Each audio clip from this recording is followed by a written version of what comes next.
আমাদের এতটুকু হাত কেঁপে উঠবে না। যেই জুলাই বিপ্লবের উপর ভিত্তি করে ক্ষমতার মসনদে বসেছেন, সেই জুলাই বিপ্লবের সঙ্গে যদি গাদ্দারি করেন, ক্ষমতার মসনদে থাকবার কোনো অধিকার আপনাদের থাকবে না। জুলাই বিপ্লবের সঙ্গে গাদ্দারি করবেন না। দোহাই লাগে, আপনাদের প্রথমে পায়ে ধরে বলবো, তারপরে হাতে ধরে বলবো। যদি পায়ে ধরে হাতে ধরে বললে কথা না শুনেন, ঘাট ধরতে আমাদের এতটুকু হাত কেঁপে উঠবে না। সরকারকে আমরা বলতে চাই, দেখেন আমাদের বক্তব্য পরিষ্কার।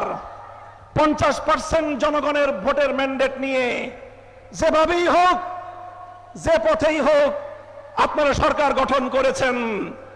50% জনগণের সংসদ নির্বাচনে ভোট প্রদানের যে মর্যাদা এবং সম্মান রয়েছে, গণভোটে প্রায় 70% মানুষ যে হ্যাঁ ভোটে ভোট প্রদান করলো, সেই 70% মানুষের ভোটাধিকার নিয়ে যদি ছিনিমিনি খেলতে চান, ইতিহাস স্মরণ করিয়ে দিতে চাই আমি আপনাদেরকে।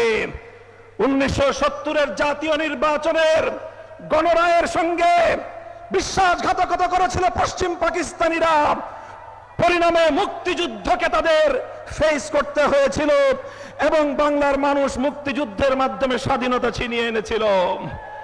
স্বৈরাচারী ফ্যাসিবাদী শেখ হাসিনা 2014 সালে বিনা ভোটের সরকার, 18 সালে রাতের ভোটের সরকার, 24 সালে আমির সরকারের মাধ্যমে জনগণের ভোটাধিকার কেড়ে নেওয়ার চেষ্টা করেছিল। 24 জুলাই বিপ্লবের মাধ্যমে শুধু ক্ষমতার মসনদ নয়, বাংলার সীমানা থেকে সে ওপারে পড়ে গিয়ে পৌঁছে পড়েছে।